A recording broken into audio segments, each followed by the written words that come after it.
Have you ever heard the Malcolm X quote, "Who taught you to hate your hair?" Well, for indigenous peoples of the Americas, hair was never decorative. It was a living record. Hair held spiritual significance as an extension of the self, a connection to ancestors, and a marker of tribal identity, life stage, and spiritual status.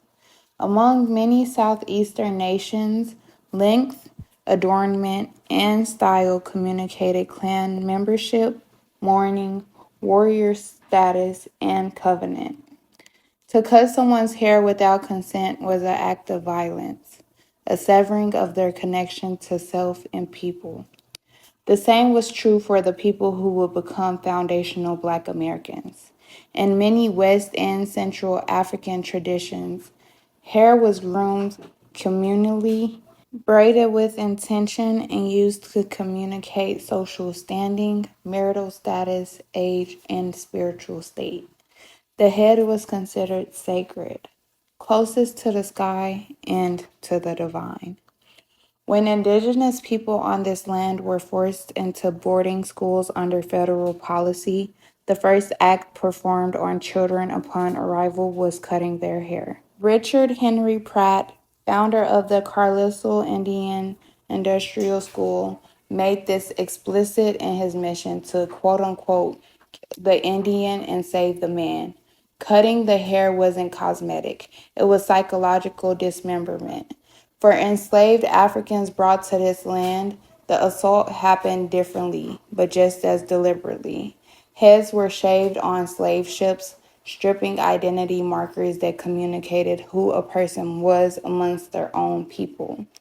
Then, in bondage, the conditions of labor, lack of resources, and dehumanization made traditional hair care impossible, and natural hair began to be framed as wild and unkempt, a narrative authored entirely by oppressors.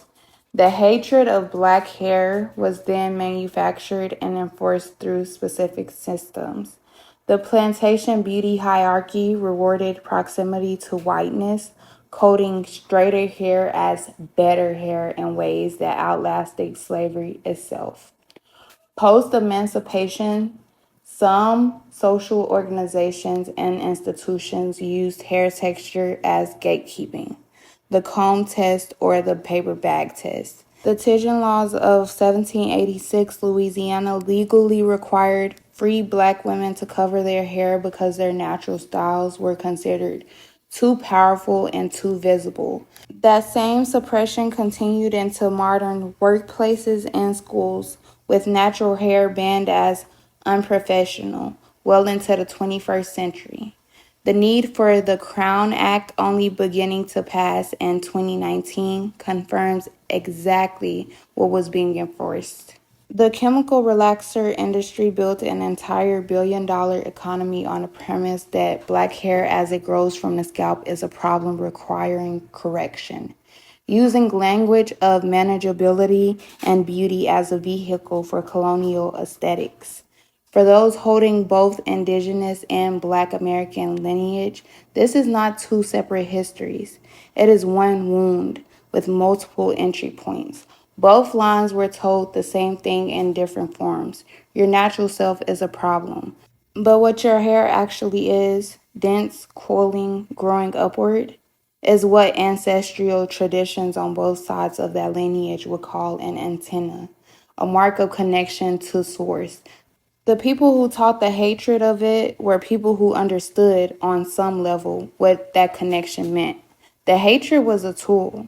It was taught through law, commerce, education, and social punishment, not passed down from any ancestor, not ordained by any creator, which means it was never the truth. It was always just a system. And systems can be dismantled.